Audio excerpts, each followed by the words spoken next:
ನಮಸ್ಕಾರ. ಸಮಸ್ತ ವಿಜಯ ಕರ್ನಾಟಕ ವೀಕ್ಷಕರಿಗೆ ಸ್ವಾಗತ. ನಾನು ನಿಮ್ಮ ಡಾಕ್ಟರ್ ಮಂಜುನಾಥ್ ಡಿ ನಾಯಕ್. ವೀಕ್ಷಕರೇ, ಈಗ ಮಳೆಗಾಲ ಮುಗಿದು ಚಳಿಗಾಲ ಪ್ರವೇಶಿಸ್ತಾ ಇದ್ದೀವಿ. ಈ ಒಂದು ಚಳಿಗಾಲದಲ್ಲಿ ಮುಂಜಾನೆ ಮಂಜು ಎಷ್ಟೋ ಜನಕ್ಕೆ ಸಂತಸ ತಂದರೆ, ಇನ್ನು ಕೆಲವೊಬ್ಬರಿಗೆ ಇದು ನಿರಾಸೆ ಮೂಡಿಸುವಂಥದ್ದು. ಯಾಕೆಂದರೆ ನೆಗಡಿ, ಕೆಮ್ಮು, ಅಸ್ತಮ ಹೆಚ್ಚಾಗಿ ಕಾಣಿಸುತ್ತೆ ಈ ಒಂದು ಋತುವಿನಲ್ಲಿ. ಹಾಗಾಗಿ ಇವತ್ತಿನ ಸಂಚಿಕೆಯಲ್ಲಿ ನಾನು ಕೆಮ್ಮಿನ ಬಗ್ಗೆ ಮಾತಾಡ್ತೀನಿ. ಏನಾಗ್ಬಿಟ್ಟಿದೆ ಇವತ್ತಿನ ಪರಿಸ್ಥಿತಿ ಅಂದರೆ, ಒಬ್ಬ ಕೆಮ್ದ ಅಂದರೆ ಒಂದು 2 ಮೈಲಿ ದೂರ ಓಡೋಷ್ಟು ಒಂದು ನಿರ್ಮಾಣ ಆಗಿಬಿಟ್ಟಿದೆ ಒಂದು ಸಿಚುವೇಶನ್ ಇವತ್ತು. ಸೊ ಇವತ್ತಿನ ಸಂಚಿಕೆಯಲ್ಲಿ ನಾನು ಕೆಮ್ಮು, ಎಷ್ಟು ಬಗೆಯ ಕೆಮ್ಮಿರುತ್ತೆ, ಯಾವ ರೀತಿಯಾದಂಥ ಕೆಮ್ಮು ಭಾಳ ಗಂಭೀರವಾದಂಥ ಒಂದು ಸೂಚನೆ, ಕಾಯಿಲೆ ಸೂಚನೆ ಕೊಡುತ್ತೆ, ಹಾಗೂ ಇದನ್ನು ಮನೇಲಿ ಹೇಗೆ ನಿವಾರಣೆ ಮಾಡ್ಕೊಳ್ಳೋದು ಅಂತ ತಿಳಿಸ್ಕೊಡ್ತೀನಿ. ಬನ್ನಿ ವೀಕ್ಷಕರೇ.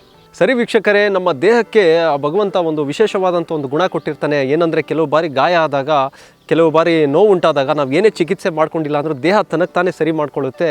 ಅದೇ ರೀತಿಯಾದಂಥ ಒಂದು ಕ್ರಿಯೆ ಏನಂದರೆ, ಇದೇ ಕೆಮ್ಮು.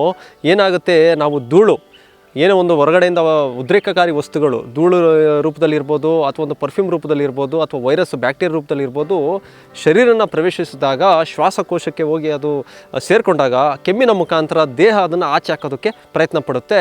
ಸೊ ಈ ಒಂದು ವಿಶೇಷ ಗುಣ ಭಗವಂತ ಪ್ರತಿಯೊಬ್ಬ ಮನುಷ್ಯನಲ್ಲೂ ಕೊಟ್ಟಿರ್ತಾನೆ. ಹಾಗಾಗಿ ನೀವು ಹೇಳ್ಬೋದು, ಮತ್ತು ಯಾಕೆ ಕೆಮ್ಮಿಗೆ ನಾವು ಚಿಕಿತ್ಸೆ ಯಾಕೆ ತೊಗೋಬೇಕು ಅಂತ. ಅಲ್ಲೇ ಇರೋದು ನೋಡಿ. ಸೊ ಭಾಳ ಮುಖ್ಯವಾಗಿ ಕೆಮ್ಮು ಏನಾಗುತ್ತೆ, 1-2 ದಿನ ಬಂದೋದ್ರೆ ಸರಿ. ಇದು ನಿರಂತರವಾಗಿ 1 ವಾರ, 2 ವಾರ, 3 ವಾರ ಮೇಲ್ಪಟ್ಟು ಇದ್ದಾಗ ಅದು ಒಂದು ಗಂಭೀರ ಕಾಯಿಲೆ ಸೂಚನೆ ಕೂಡ ಆಗಿರುತ್ತೆ. ಸೊ ನಾನು ಕಾರಣಗಳನ್ನ ತಿಳಿಸ್ಕೊಡ್ತೀನಿ ವೀಕ್ಷಕರೇ. ಮೊದಲನೇದಾಗಿ 2 ರೀತಿಯಾದಂಥ ಒಂದು ಕೆಮ್ಮನ್ನು ನಾವು ವಿಂಗಡಿಸ್ತೀವಿ. ಒಂದು ಒಣ ಕೆಮ್ಮು, ಇನ್ನೊಂದು ಉತ್ಪಾದಕ ಅಥವಾ ಶ್ಲೇಷ್ಮ ಕೆಮ್ಮು. ಒಂದರಲ್ಲಿ ಕಫ ಬರೋದಿಲ್ಲ, ಇನ್ನೊಂದರಲ್ಲಿ ಕಫ ಬರುತ್ತೆ. ಈ ಕಫ ಬರದೇ ಇರೋ ಕೆಮ್ಮೆ ಭಾಳ ಡೇಂಜರಸ್ಸು. ಯಾಕಂದರೆ ಸಾಕಷ್ಟು ನೋವನ್ನು ಅನುಭವಿಸ್ತಾನೆ.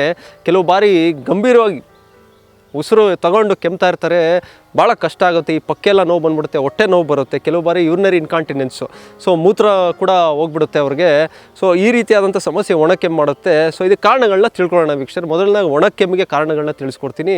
ಒಣ ಕೆಮ್ಮು ಬರೋದಕ್ಕೆ ಕಾರಣ, ಸಾಕಷ್ಟು ಶಿಕ್ಷಕರು ಈ ಕಾರ್ಯಕ್ರಮನ ನೋಡ್ತಾ ಇರ್ತಾರೆ. ಅತಿ ಹೆಚ್ಚು ಮಾತಾಡೋದ್ರಿಂದ, ಹಾಗೂ ಕೆಲವು ಚಾಕ್ ಪೀಸ್ ಏನು ಅದು ಪೌಡ್ರ್ ಇರುತ್ತೆ, ಅದು ಸೇವನೆ ಮಾಡೋದ್ರಿಂದ ಕೂಡ ಒಣ ಕೆಮ್ಮು ಹೆಚ್ಚಾಗಿ ಬರುತ್ತೆ. ಟಾನ್ಸಿಲೈಟಿಸಿಂದ ಬರುತ್ತೆ, ಸೈನುಸೈಟಿಸಿಂದ ಬರುತ್ತೆ. ಆಮೇಲೆ ಹೆಚ್ಚಾಗಿ ಬಂದ್ಬಿಟ್ಟು ಈ ಒಂದು ಗಂಟ್ಲಿನ ಒಂದು ಸೋಂಕಿನಿಂದ ಬರುತ್ತೆ. ಆಮೇಲೆ ಧೂಮಪಾನ ಇದರಿಂದ ಬರುತ್ತೆ. ಆಮೇಲೆ ಪರ್ಫ್ಯೂಮ್ನ ಒಂದು ದುರ್ವಾಸನೆಯಿಂದ ಬರುತ್ತೆ. ಆಮೇಲೆ ಹೆಚ್ಚು ಧೂಳಿಗೆ ಹೋಗೋದ್ರಿಂದನೂ ಕೂಡ ಈ ಒಣ ಕೆಮ್ಮು ಬರುತ್ತೆ. ಸೊ ಇದು ಒಣ ಕೆಮ್ಮಿನ ಕಾರಣಗಳು. ಇದರ ಲಕ್ಷಣ ಏನಿಲ್ಲ, ಕೆಮ್ಮಿದಾಗ ಕಫ ಬರೋದಿಲ್ಲ, ಆಮೇಲೆ ಹೆಚ್ಚು ನೋವಿನ ಕಾರಕವಾಗಿರುತ್ತೆ. ಸೊ ಶ್ಲೇಷ್ಮ ಕೆಮ್ಮು ಅಥವಾ ಉತ್ಪಾದಕ ಕೆಮ್ಮು, ಅದಕ್ಕೆ ಕಾರಣಗಳನ್ನ ತಿಳಿಸ್ಕೊಡ್ತೀನಿ ನೋಡಿ. ಉತ್ಪಾದಕ ಕೆಮ್ಮು ಅಂತ ಬಂದಾಗ, ಈಗ ನೋಡಿ ಎಷ್ಟೋ ಜನಕ್ಕೆ ನ್ಯೂಮೋನಿಯಾ ಆಗ್ತಾಯಿದೆ, ಅಂದರೆ ಶ್ವಾಸಕೋಶದ ಸೋಂಕು. ಸೊ ಈ ಒಣ ಕೆಮ್ಮಿಗೆ ಬೇರೆ ಕಾರಣಗಳು, ಕಫಭರಿತ ಕೆಮ್ಮಿಗೆ ಬೇರೆ ಕಾರಣಗಳು. ಸೊ ಈ ನ್ಯೂಮೋನಿಯಾ ಇರ್ಬೋದು, ಅಥವಾ COPD, chronic obstructive pulmonary disease ಅಂತೀವಿ, ಅಥವಾ ಏನೋ ಒಂದು ಶ್ವಾಸಕೋಶದಲ್ಲಿ ಸೋಂಕು ಉಂಟಾದರೂ ಕೂಡ ಈ ಕಫ ಬರ್ತಾ ಇರುತ್ತೆ. ಸೊ ಅದರ ವರ್ಣಗಳು ಹೇಗಿರುತ್ತೆ ಅಂದರೆ, ಕೆಲವು ಬಾರಿ ಹಳದಿ ಬಣ್ಣ ಇರುತ್ತೆ, ಕೆಲವು ಬಾರಿ ಹಸಿರು ಬಣ್ಣ ಇರುತ್ತೆ. ಸೊ ಈ ರೀತಿಯಾದ ಒಂದು ವರ್ಣದ ಒಂದು ಶ್ಲೇಷ್ಮ ಇದ್ದರೆ ಅದು ಒಂದು ಸೋಂಕಿನ ಸೂಚನೆ ಆಗಿರುತ್ತೆ. ಸೊ ಹಾಗಾಗಿ ಈ ಒಣ ಕೆಮ್ಮು, ಕಫ ಕೆಮ್ಮು ಏನಿದೆ, ಎರಡಕ್ಕೂ ಕೂಡ ಚಿಕಿತ್ಸೆ ತೊಗೋಬೇಕು. ಸೊ ಅದೆಲ್ಲ ಹೇಗೆ ಅಂತ ನಾನು ಮುಂದಿನ ಹೋಗ್ತಾ ಈ ಸಂಚಿಕೆಯಲ್ಲಿ ತಿಳಿಸ್ಕೊಡ್ತೀನಿ ವೀಕ್ಷಕರೇ. ತಾವು ಯೋಚನೆ ಮಾಡ್ತಿರ್ಬೋದು, ಇದೇನು ಕೆಮ್ಮು ಸಾಮಾನ್ಯವಾದ ಸಮಸ್ಯೆ, ವೈದ್ಯರು ಯಾಕೆ ಇದನ್ನು ಇಷ್ಟು ಗಂಭೀರವಾಗಿ ಹೇಳ್ತಾ ಇದ್ದಾರೆ, ಮನೇಲೇ ಒಂದು ಜೇನುತುಪ್ಪ ತಿನ್ಕೊಂಡ್ರೆ ಆಗ್ಬಿಡುತ್ತಲ್ಲ ಅಂತ. ಅಲ್ಲ ವೀಕ್ಷಕರೇ, ಅದನ್ನಷ್ಟು ತಾವು ಭಾಳ ಹಗುರವಾಗಿ ತೊಗೋಬಾರ್ದು. ಯಾಕಂದರೆ ಕೆಮ್ಮು ಒಂದು ಗಂಭೀರ ಕಾಯಿಲೆ ಸೂಚನೆ ಕೂಡ ಕೊಡುತ್ತೆ. ಅದರಲ್ಲಿ ಭಾಳ ಮುಖ್ಯವಾಗಿ ನೋಡಿ, ಈ ರಾಜಯಕ್ಷಮ ಅಂತೀವಿ ನಾವು ಆಯುರ್ವೇದದಲ್ಲಿ. ಕ್ಷಯರೋಗದಲ್ಲಿ ಏನಿರುತ್ತೆ, ಕೆಮ್ಮಿರುತ್ತೆ. ಕೆಮ್ಮು ಬಂದಾಗ ಕಫ ಇರುತ್ತೆ, ಕಫ ಬಂದಾಗ ರಕ್ತ ಮಿಶ್ರಿತ ಕಫ ಇರುತ್ತೆ, ರಕ್ತ ಬರುತ್ತೆ. ಹಾಗೂ ಇದ್ರ ಜೊತೆಯಲ್ಲಿ ಯಾವ್ದಾದ್ರು ವ್ಯಕ್ತಿಯಲ್ಲಿ ತೂಕ ಕಡಿಮೆ ಆಗ್ತಿದ್ರೆ, ಸಂಜೆ ಮೇಲೆ ಜ್ವರ ಕಾಣಿಸ್ಕೊತಾ ಇದ್ದರೆ, ರಾತ್ರಿಯ ವೇಳೆ ಬೆವರ್ತಾ ಇದ್ದರೆ, ಖಂಡಿತವಾಗಿಯೂ ತಾವೊಂದು ಚೆಸ್ಟ್ ಎಕ್ಸ್ರೇ ಮಾಡಿಸ್ಬೇಕಾಗತ್ತೆ. ಸೊ ಯಾಕಂದರೆ ಇದು ಒಂದು ರಾಜಯಕ್ಷಮದ ಲಕ್ಷಣಗಳಾಗಿರುತ್ತೆ. ಹಾಗೂ ಇದು 1 ವಾರದ ಮೇಲ್ಪಟ್ಟು ಕಫ ಬರ್ತಾಯಿದ್ರೆ ಈ ರೀತಿಯಾದಂಥ ಒಂದು ಸಮಸ್ಯೆ ಉಂಟಾಗ್ಬೋದು. ನ್ಯೂಮೋನಿಯಾ ಅಂತ ನಾವು ಏನು ಹೆಚ್ಚಾಗಿ ಇವತ್ತು ಕಾಣಿಸ್ಕೊತಾ ಇದೆ. ಸೊ ಈ ನ್ಯೂಮೋನಿಯಾದಲ್ಲಿ ಏನಂದರೆ, ಇದರಲ್ಲೂ ಕೂಡ ಜ್ವರ ಇರುತ್ತೆ. ಆಮೇಲೆ ಹೆಚ್ಚಾಗಿ ಕಫದಲ್ಲಿ ಬಣ್ಣ, ಹಳದಿ ಅಥವಾ ಹಸಿರು ಬಣ್ಣ ಹೆಚ್ಚಾಗಿ ಇರುತ್ತೆ. ಆಮೇಲೆ ಉಸಿರಾಟಕ್ಕೆ ಕಷ್ಟ ಇರುತ್ತೆ, ಎದೆ ನೋವು ಇರುತ್ತೆ. ಆಮೇಲೆ ಬಿಟ್ಟು ಜ್ವರ ಬರೋವಂಥದ್ದು, ಈ ರೀತಿಯಾದಂಥ ಸಮಸ್ಯೆ ನ್ಯೂಮೋನಿಯಾದಲ್ಲಿ ಉಂಟಾಗುತ್ತೆ. ಹಾಗೂ ಎಂಫಿಸಿಮಾ ಅಂತೀವಿ ನೋಡಿ. ಎಲ್ಲ ಧೂಮಪಾನ ಪ್ರಿಯರಿಗೆ ಇದು ನಾನು ಹೇಳ್ತೀನಿ. ಏನಂದರೆ, ತಾವು ಕೆಮ್ತಾ ಇರ್ತೀರಾ. ಸೊ ಕೆಲವು ಬಾರಿ ಏನು ಅನ್ಕೊತೀರಾ, ಇದು ಸ್ಮೋಕಿಂಗಿಂದ ಬರ್ತಾಯಿದೆ ಅಂತ. ಖಂಡಿತವಾಗಿ ಸ್ಮೋಕಿಂಗಿಂದ ಬರುತ್ತೆ. ಆದರೆ ಯಾವಂತ ತಲುಪಿದೆ ಅಂದಾಗ, ತಮ್ಮ ಬೆರಳುಗಳೆಲ್ಲ ಒಂಥರ ಬ್ಲೂಯಿಶ್ ಅಂದರೆ ನೀಲಿ ವರ್ಣದ ತಿರುಗ್ತಾ ಇದ್ದಾಗ ತಾವು ತಿಳ್ಕೊಬೇಕು, ಆಕ್ಸಿಜನ್ ಸಪ್ಲೈ ಕಡಿಮೆ ಆಗ್ತಾ ಇದೆ. ಆಗ ಭಾಳ ರಾತ್ರಿ ಹೊತ್ತು ಕೆಮ್ತಾರೆ ಇವರು. ಸ್ಮೋಕ್ ಮಾಡೋರು ರಾತ್ರಿ ಹೊತ್ತು ಸಾಕಷ್ಟು ಕೆಮ್ತಾರೆ. ಹಾಗೂ 1-2 ಹೆಜ್ಜೆ ಹಿಡಿದ್ರೂ ಕೂಡ ಕೆಮ್ತಾರೆ. ಆಮೇಲೆ ಸ್ವಲ್ಪ ವ್ಯಾಯಾಮ ಮಾಡೋಕ್ಕೆ ಹೋದ್ರೂ ಕೆಮ್ಮು ಹೆಚ್ಚಾಗಿರುತ್ತೆ. ಸೊ ಇದು ಲಂಗ್ಸಲ್ಲಿ ಸಾಕಷ್ಟು ಡ್ಯಾಮೇಜ್ ಮಾಡಿರುತ್ತೆ. ತಾವು ಧೂಮಪಾನನ ನಿಲ್ಲಿಸಬೇಕಾಗುತ್ತೆ. ಯಾರ್ಯಾರು ಧೂಮಪಾನ ಮಾಡ್ತಿದ್ದೀರಾ, ಇಲ್ಲ ಅಂದರೆ ಈ ಕೆಮ್ಮೇನಾಗುತ್ತೆ ಹಂಗೆ ಕೆಮ್ತಾನೆ ತಮ್ಮ ಪ್ರಾಣನೂ ಕೂಡ ತಗೊಬಿಡುತ್ತಿದ್ದು. ಆಮೇಲೆ ಇನ್ನೊಂದು ಬಂದ್ಬಿಟ್ಟು COPD, chronic obstructive pulmonary disease ಅಂತೀವಿ. ಅಂದರೆ ಇದು ಅಸ್ತಮಾ ಕಾಯಿಲೆ ಹೆಚ್ಚಾಗಿ ಯಾರಿಗಿರುತ್ತೆ, ಈ ಹೋಗ್ತಾ ಈ ಸಮಸ್ಯೆ ಉಂಟಾಗುತ್ತೆ, ಅವರಲ್ಲಿ ಕೆಮ್ಮಿದಾಗ ಬಿಳಿ ವರ್ಣದ ಕಫ ಬರ್ತಾ ಇರುತ್ತೆ. ಎಂಜಲು ಥರ ತೊಂಟೆ ದಪ್ಪದು ಕಫ ಬರ್ತಿರುತ್ತೆ. ಅದು ಬಂದಾಗ ಅವ್ರಿಗೇನೋ ಒಂಥರ ಮನಸ್ಸಿಗೆ ಆನಂದ ಬಂತಲ್ಲ ಆಚೆ ಅಂತ. ಹಾಗಾಗಿ ಈ ಕೆಮ್ಮು 1 ವಾರ 2 ವಾರ ಮೇಲ್ಪಟ್ಟಿದ್ದಾಗ ಪರೀಕ್ಷೆ ಮಾಡಿಸ್ಕೊಳ್ಳಿ, ಅದಕ್ಕೆ ಸೂಕ್ತವಾದ ಚಿಕಿತ್ಸೆ ತೊಗೊಳ್ಳಿ. ಈಗ ಒಣ ಕೆಮ್ಮು ಮತ್ತು ಉತ್ಪಾದಕ ಕೆಮ್ಮು ಎರಡಕ್ಕೂ ಮನೆಯಲ್ಲೇ ಹೇಗೆ ತಾವು ನಿವಾರಣೆ ಮಾಡ್ಕೋಬೋದು ಅನ್ನೋ ಒಂದು ಮನೆ ಮದ್ದನ್ನ ತಿಳಿಸ್ಕೊಡ್ತೀನಿ, ಬನ್ನಿ ವೀಕ್ಷಕರೇ. ಸರಿ, ಉತ್ಪಾದಕ ಕೆಮ್ಮಿಗೆ ಬೇಕಾಗಿರೋ ಸಾಮಗ್ರಿಗಳು ನೋಡ್ಕೊಳ್ಳಿ ವೀಕ್ಷಕರೇ. ಶುಂಠಿ, ತುಳಸಿ, ದೊಡ್ಡಪತ್ರೆ ಹಾಗೂ ಜೇನುತುಪ್ಪ. ಸರಿ ವೀಕ್ಷಕರೇ, ನೋಡಿ ಮೊದಲನೇದಾಗಿ ಒಂದು ಸಣ್ಣ ಪೀಸ್ನ ಶುಂಠಿ ಹಾಕ್ಕೊತಾ ಇದ್ದೀನಿ. ದೊಡ್ಡಪತ್ರೆ ಒಂದು ಎಲೆ ಹಾಕೋತಾ ಇದ್ದೀನಿ. ತುಳಸಿ ಎಲೆ ಒಂದು 5 ರಿಂದ 6 ಹಾಕೋತಾ ಇದ್ದೀನಿ. ಇದನ್ನು ರಸ ಬರೋವರೆಗೂ ಚೆನ್ನಾಗಿ ಕುಟ್ಕೋಬೇಕು. ನೋಡಿ ವೀಕ್ಷಕರೇ, ಕುಟ್ಟಿದ ನಂತರ ಈ ಥರ ರಸ ಬರುತ್ತೆ. ಸ್ವರಸಃ ಇತಿ ಸದ್ಯೋ ರಸಃ ಅಂದರೆ ನಾವು ಆಯುರ್ವೇದ ಶಾಸ್ತ್ರದಲ್ಲಿ ಸ್ವರಸಕ್ಕೆ ಮೊದಲನೇ ಸ್ಥಾನ. ಯಾಕಂದರೆ ಇದರಲ್ಲಿ ಅಷ್ಟು ಪರಿಣಾಮಕಾರಿಯಾಗಿರುವಂಥ ಗುಣಗಳಿರ್ತವೆ. ಸೊ ಇದಕ್ಕೆ ಜೇನುತುಪ್ಪ ಹಾಕೊಳ್ಳೋಣ. ಈಗ ಇದಕ್ಕೆ 1 ಚಮಚ ಜೇನುತುಪ್ಪ ಹಾಕೊಳ್ಳೋಣ. ಸರಿ ವೀಕ್ಷಕರೇ, ಉತ್ಪಾದಕ ಕೆಮ್ಮಿಗೆ ಶುಂಠಿ, ತುಳಸಿ, ದೊಡ್ಡಪತ್ರೆ, ಜೇನುತುಪ್ಪ ಬೆರೆಸಿ ಒಂದು ಸ್ವರಸನ ತಯಾರು ಮಾಡಿದ್ದೀನಿ.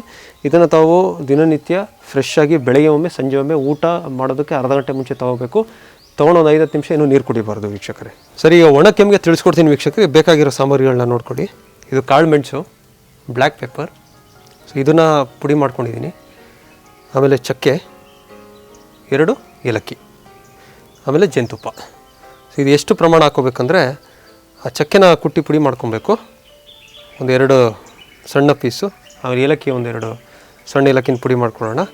ಆಮೇಲೆ 1/4 ಚಮಚ ಕಾಳು ಮೆಣಸು, ಜಾಸ್ತಿ ತೊಗೋಬಾರ್ದು, 1/4 ಚಮಚ ತೊಗೋಬೇಕು. ಅದಕ್ಕೆ ಒಂದು ಅರ್ಧದಿಂದ 1 ಚಮಚ ಜೇನುತುಪ್ಪ ಮಿಕ್ಸ್ ಮಾಡಿ ತೊಗೋಬೋದು. ಸಕ್ಕರೆ ಕಾಯಿಲೆ ಇರೋರು ನೇರವಾಗಿ ಸ್ವಲ್ಪ ಬಿಸಿನೀರಿಗೆ ಹಾಕ್ಕೊಂಡು ತೊಗೋಬೋದು. ಇದನ್ನು ನೋಡಿ ವೀಕ್ಷಕರೇ, ಏಲಕ್ಕಿ ಚಕ್ಕೆನ ಪುಡಿ ಮಾಡ್ಕೊತಾ ಇದ್ದೀನಿ. ನೋಡಿ ವೀಕ್ಷಕರೇ, ಚೆನ್ನಾಗಿ ಪುಡಿ ಮಾಡ್ಕೊಂಡಿದ್ದೀನಿ. ಸೊ ಇದಕ್ಕೆ ಜೇನುತುಪ್ಪ ಮಿಕ್ಸ್ ಮಾಡ್ಕೊಳ್ಳೋಣ. ನೋಡಿ ವೀಕ್ಷಕರೇ, ಕಾಳು ಮೆಣಸು, ಚಕ್ಕೆ, ಏಲಕ್ಕಿ ಪುಡಿ ಮಾಡಿಕೊಂಡೆ. ಅದಕ್ಕೆ ಅರ್ಧದಿಂದ 1 ಚಮಚ ಜೇನುತುಪ್ಪ ಮಿಶ್ರಣ ಮಾಡಿದ್ದೀನಿ. ಇದನ್ನು ಬೆಳಗ್ಗೆ ಮತ್ತು ಸಂಜೆ 2 ಹೊತ್ತು ಊಟಕ್ಕೆ ಮುಂಚೆ ತಾವು ಸೇವಿಸ್ತಾ ಬಂದರೆ ಒಣ ಕೆಮ್ಮು ಶಾಶ್ವತವಾಗಿ ಗುಣ ಆಗುತ್ತೆ. ಅದ್ರ ಜೊತೆಯಲ್ಲಿ ಬಿಸಿನೀರಿನ ಸೇವನೆ ಹೆಚ್ಚಾಗಿ ಮಾಡಿ. ಸರಿ ವೀಕ್ಷಕರೇ, ಮನೆ ಮದ್ದನ್ನ ತಿಳ್ಕೊಂಡ್ರಿ ಅಲ್ಲ. ಈಗ ಯಾವ್ಯಾವ ರೀತಿಯಾದಂಥ ಪಥ್ಯ ಮಾಡಬೇಕು ಈ ಕಾಯಿಲೆಗೆ ಅಂತ ತಿಳಿಸ್ಕೊಡ್ತೀನಿ. ಕೆಮ್ಮಲ್ಲಿ 2 ಥರ. ಒಣ ಕೆಮ್ಮಿಗೆ ಏನು ಮಾಡಬೇಕು ಅಂದರೆ ಹೆಚ್ಚಾಗಿ ಹಾಲು ಅನ್ನ ಇರಬೇಕು, ಹಾಲು ಅನ್ನನೇ ಸೇವಿಸ್ಬೇಕು. ಅದು ಬಿಟ್ಟು ಬೇರೆ ಯಾವ ರೀತಿಯಾದಂಥ ಆಹಾರನೂ ತಿನ್ನಬಾರ್ದು. ಸತತವಾಗಿ 3 ರಿಂದ 5 ದಿನ ಈ ಒಂದು ಹಾಲು ಅನ್ನ ಸೇವಿಸೋದ್ರಿಂದ ಈ ಒಣ ಕೆಮ್ಮು ಕಂಪ್ಲೀಟಾಗಿ ಕಡಿಮೆ ಆಗಿಬಿಡುತ್ತೆ. ಹಾಗೂ ಉತ್ಪಾದಕ ಕೆಮ್ಮಿನಲ್ಲಿ ಬೇಳೆ ಸಾರನ್ನು ಅಥವಾ ರಸಮನ್ನು ಏನಿದೆ ಇದನ್ನು ತಾವು ತೊಗೊಳ್ಳೋದ್ರಿಂದ ಪಥ್ಯವಾಗಿ 3 ಹೊತ್ತು ಇದನ್ನೇ ತೊಗೋಬೇಕು. ಇದರಿಂದ ಈ ಕಫ ಕಡಿಮೆ ಆಗುತ್ತೆ. ಈ ಸಕ್ಕರೆ ಕಾಯಿಲೆ ಇರೋರು ಏನು ಮಾಡ್ಬೋದು ಅಂದರೆ ಅಟ್ಲೀಸ್ಟ್ ರಸಮನ್ನು ತಿನ್ನೋಕ್ಕಾಗಿಲ್ಲ ಅಂದರೆ ಒಂದು ರಸಮನ್ನ ಸೇವಿಸ್ತಾ ಬರ್ಬೋದು. ಇದರಿಂದನೂ ಕೂಡ ಈ ಒಂದು ಉತ್ಪಾದಕ ಕೆಮ್ಮು ಕಡಿಮೆ ಆಗುತ್ತೆ. ಯಾವ್ಯಾವ ಆಹಾರ ತಿನ್ನಬಾರ್ದು ಅಂದರೆ ಶೀತದ ಪದಾರ್ಥಗಳು. ಸೊ ಉದಾಹರಣೆಗೆ ಮೊಸರು ಇರ್ಬೋದು, ಮಜ್ಜಿಗೆ ಇರ್ಬೋದು, ಆಮೇಲೆ ಸೌತೆಕಾಯಿ, ಸೋರೆಕಾಯಿ, ಆಮೇಲೆ ಹೆಚ್ಚಾಗಿ ಈ ಒಂದು ಕಿತ್ತಳೆಹಣ್ಣನ್ನ ಸೇವಿಸುವಂಥದ್ದು, ಮೂಸಂಬಿನ ಸೇವಿಸುವಂಥದ್ದು, ಎಳನೀರನ್ನ ಸೇವನೆ ಮಾಡೋವಂಥದ್ದು, ಫ್ರಿಜ್ಜಲ್ಲಿ ಇಟ್ಟಿರೋಂಥ ಐಟಮ್ಗಳನ್ನ ತೊಗೊಳ್ಳೋವಂಥದ್ದು, ಐಸ್ ಕ್ರೀಮ್ನ ಸೇವನೆ ಮಾಡೋವಂಥದ್ದು, ಆಮೇಲೆ ಜಿಡ್ಡಿನ ಪದಾರ್ಥಗಳು, ಅದು ತುಪ್ಪ ಇರ್ಬೋದು, ಬೆಣ್ಣೆ ಇರ್ಬೋದು, ಆಮೇಲೆ ಹೆಚ್ಚಾಗಿ ಕೊಬ್ಬಿರೋಂಥ ಒಂದು ಪದಾರ್ಥಗಳು. ಸೊ ಇದನ್ನೆಲ್ಲ ತಾವು ಅವಾಯ್ಡ್ ಮಾಡಬೇಕು. ಆಮೇಲೆ ಪರ್ಫ್ಯೂಮ್ಗಳನ್ನ ಯೂಸ್ ಮಾಡ್ತಾರೆ. ಎಷ್ಟೋ ಜನ ಹೇಳ್ತಾರೆ, ನಾನು ಪರ್ಫ್ಯೂಮ್ ಬಿಡೋಕ್ಕಾಗಲ್ಲ ಸರ್, ಅದು ಬಿಟ್ಟರೆ ನನಗೆ ಏನೋ ಒಂಥರ ಕಟ್ಟಾಗ್ತಂಗೆ ಆಗುತ್ತೆ ಅಂತ. ಈ ಪರ್ಫ್ಯೂಮಿಂದನೂ ಕೆಲವ್ರಿಗೆ ಅಲರ್ಜಿಯಾಗಿ ಕೆಮ್ಮು ಬರ್ತಾ ಇರುತ್ತೆ, ಅದನ್ನು ತಾವು ಬಿಡಬೇಕಾಗುತ್ತೆ. ಆಮೇಲೆ ಊದ್ಬತ್ತಿ ವಾಸನೆಯಿಂದನೂ ಕೆಮ್ಮು ಬರುತ್ತೆ, ಅದನ್ನು ಸ್ವಲ್ಪ ಅವಾಯ್ಡ್ ಮಾಡ್ಕೊಳ್ಳಿ ವೀಕ್ಷಕರೇ. ಆಮೇಲೆ ಬಿಸಿ ನೀರಿನ ಸೇವನೆ ಅತ್ಯವಶ್ಯಕ. ಈ ಒಣ ಕೆಮ್ಮಿನಲ್ಲಿ ಬಿಸಿ ನೀರು ಚೆನ್ನಾಗಿ ತೊಗೋಬೇಕು ತಾವು. ಆಮೇಲೆ ಬೆಚ್ಚಗಿರೋ ನೀರಿಗೆ ಒಂದು ಸ್ವಲ್ಪ ಜೇನುತುಪ್ಪ ಹಾಕಿ ತೊಗೊಂಡ್ರೂ ಕೂಡ ಕೆಮ್ಮು ನಿವಾರಣೆ ಆಗುತ್ತೆ. ಈಗೇನೋ ಮನೇಲಿ ಸಡನ್ನಾಗಿ ಕೆಮ್ಮು ಜಾಸ್ತಿ ಆಗೋಯ್ತು ಅಂದಾಗ 1 ಚಮಚ ಜೇನುತುಪ್ಪ ತೊಗೊಂಬಿಟ್ರೆ ಸಾಕು, ಆಯಿತು. ಈಗ ಸಕ್ಕರೆ ಕಾಯಿಲೆಯವ್ರು ಜೇನುತುಪ್ಪ ತೊಗೊಳಕ್ಕಾಗಲ್ಲ, ಏನು ಮಾಡಬೇಕು? ಹಾಲಿಗೆ ಒಂದು ಸ್ವಲ್ಪ ಅರಿಶಿನ, ಸ್ವಲ್ಪ ಕಾಳು ಮೆಣಸು, 1-2 ಕಾಳು ಮೆಣಸು ಕುಟ್ಟಿ ಒಂದು ಸ್ವಲ್ಪ ಅರಿಶಿನ ಕುದಿಸ್ಬಿಟ್ಟು ಹಾಲನ್ನ ತೊಗೊಳೋದ್ರಿಂದ ಕೂಡ ಈ ಕೆಮ್ಮು ಕಡಿಮೆ ಆಗುತ್ತೆ. ಆಮೇಲೆ ಸಾಸಿವೆ ಎಣ್ಣೆ ಸ್ವಲ್ಪ ಬೆಚ್ಚಗೆ ಮಾಡಿಬಿಟ್ಟು ಎದೆ ಭಾಗಕ್ಕೆ ತಾವು ಮಸಾಜ್ ಮಾಡೋದ್ರಿಂದ ಮುಂದೆ, ಆಮೇಲೆ ಹಿಂಭಾಗ ಸೊ ಈ ಒಂದು ಕೆಮ್ಮು ಕೂಡ ಕಡಿಮೆ ಆಗುತ್ತೆ. ಆಮೇಲೆ ಭಾಳ ಮುಖ್ಯವಾದ ವಿಚಾರ ಏನಂದರೆ ಈ ತುಳಸಿ ಬೆಳಗ್ಗೆ ಎದ್ದ ತಕ್ಷಣ 1-2-3 ತುಳಸಿನ ತಿಂದು ಒಂದು ಚಮಚ ಜೇನುತುಪ್ಪ ನೆಕ್ಬಿಟ್ಟು ಒಂದು ಸ್ವಲ್ಪ ಬಿಸಿನೀರು ತೊಗೊಂಡ್ರೆ ಈ ಕೆಮ್ಮು ಶಾಶ್ವತವಾಗಿ ಕಡಿಮೆ ಆಗಿಬಿಡುತ್ತೆ. ಆಮೇಲೆ ಇದ್ರ ಜೊತೆ ನಾನು ಏನು ಹೇಳ್ತೀನಿ ಅಂದರೆ ಈ ಕಫ ಇರೋಂಥ ಕೆಮ್ಮಿನವರು ಬೆಳಗ್ಗೆ ಹೊತ್ತು ಮಲಗೋದನ್ನ ಅವಾಯ್ಡ್ ಮಾಡಬೇಕು. ಆಮೇಲೆ ಭಾಳ ಮುಖ್ಯವಾದ ವಿಚಾರ ಇನ್ನೊಂದು ಏನಂದರೆ ವೀಕ್ಷಕರೇ, ಈ ಪಥ್ಯ ತಾವು ಫಾಲೋ ಮಾಡಬೇಕು. ಮಾಡಿನೂ ಕೂಡ ಒಂದು ವಾರದಲ್ಲಿ ತಮ್ಮ ಕೆಮ್ಮು ಕಡಿಮೆ ಆಗಿಲ್ಲ ಅಂದರೆ ಹತ್ತಿರದ ವೈದ್ಯರನ್ನ ಭೇಟಿ ಮಾಡಿ ಚಿಕಿತ್ಸೆ ತೊಗೋಬೇಕು. ಮುಂದಿನ ಸಂಚಿಕೆಯಲ್ಲಿ ಇನ್ನೊಂದು ಆರೋಗ್ಯದ ಸಮಸ್ಯೆ ಜೊತೆ ನಿಮ್ಮ ಬಳಿ ನಾನು ಬಂದು ಮಾತಾಡ್ತೀನಿ. ಅಲ್ಲಿವರೆಗೂ ಡಾಕ್ಟರ್ ಮಂಜುನಾಥ್ ಡಿ ನಾಯಕ್ ಕಡೆಯಿಂದ ನಮಸ್ಕಾರ. ಇನ್ನೂ ಹೆಚ್ಚಿನ ಆರೋಗ್ಯಕರ ಕಾರ್ಯಕ್ರಮಗಳಾಗಿ ವಿಜಯ ಕರ್ನಾಟಕನ ಸಬ್ಸ್ಕ್ರೈಬ್ ಮಾಡಿ. ನಮಸ್ಕಾರ ವೀಕ್ಷಕರೇ.